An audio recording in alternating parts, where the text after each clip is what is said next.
Groundwater is a vital lifeline for the Limpopo River Basin, serving as a primary source of drinking water and supporting various socio-economic activities including agriculture, irrigation and industry.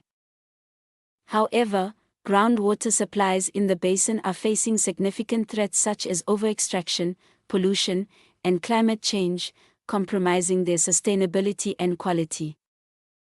To help address these challenges and better equip member states to promote sustainable groundwater monitoring and management, the Limpopo Watercourse Commission, LIMCOM, is organizing a capacity training workshop for the LIMCOM Groundwater Committee at Mapungubwe National Park, South Africa. Lead groundwater expert, Dr. Kevin Peterson from the SADC Groundwater Management Institute, who is supported by Professor Dominic Mapungubwe, Professor Pete Kenabotho and Dr. Kawawa Bonda, said the workshop is timely as it will strengthen participants' knowledge on surface and groundwater interactions and conjunctive use of surface and groundwater in the basin.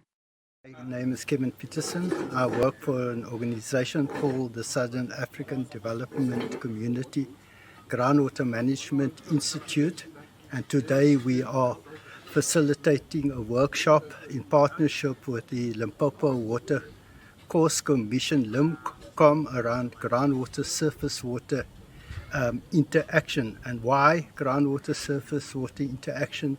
Because we believe that conjunctive management of water resources are critical in the era of water resilience, in the era of climate change. We need to understand how our water resources link to one another so that we can develop conjunctive management plans to utilize our resource in a sustainable manner. So this week we bring together hydrogeologists and water resource decision makers from the member states of the Limpopo Watercourse Commission to basically deliberate on groundwater surface water interaction processes. It is facilitated by a number of experts from the region, and we hope that we will inculcate a community of learning, a community of co-sharing, a community of co-creation around the different ideas we have around shared management of our water resources. So at the end of the day, water becomes an enabler for cooperation so that we can alleviate our important communities who rely on our water resources.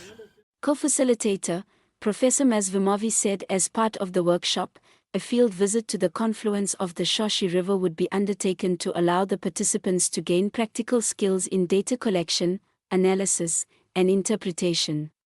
We are going to the site at the confluence of the Shashi and the Limpopo River, where we will actually look at the bores for monitoring so that we can understand how surface water groundwater interactions occur in that region, this region being in the area of the Tuli-Karoo aquifer.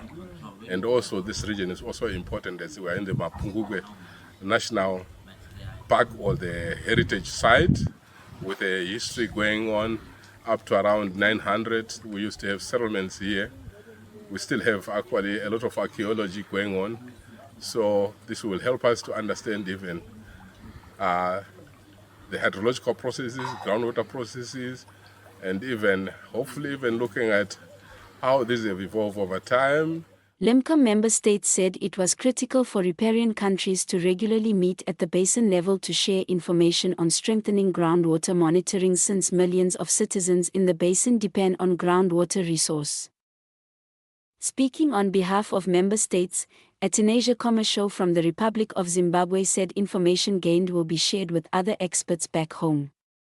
Atanasia Komasho from Zimbabwe, one of the member states here with other member states, Botswana, Mozambique, and South Africa, receiving training on the surface and groundwater interaction. We are being taught by different professionals in groundwater and surface water, the likes of Dr. Kevin, Professor Kawawa from Zambia.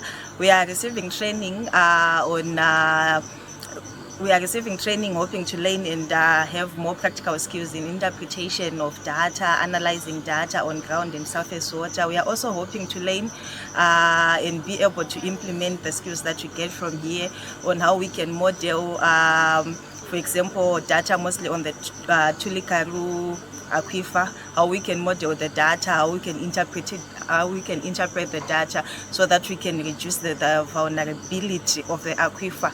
Is now people are exploiting our groundwater due to the different climatic changes that we are having worldwide. So we hope to learn more and be able to implement the skills we learn from here back in our country. The LIMCOM Groundwater Committee that runs from 8 to 11 April is part of the project Integrated Transboundary River Basin Management for the Sustainable Development of the Limpopo River Basin. LIMCOM is implementing the project in partnership with the Global Water Partnership Southern Africa, GWPSA, with support from the United Nations Development Programme, UNDP, through funding from the Global Environment Facility, GEF.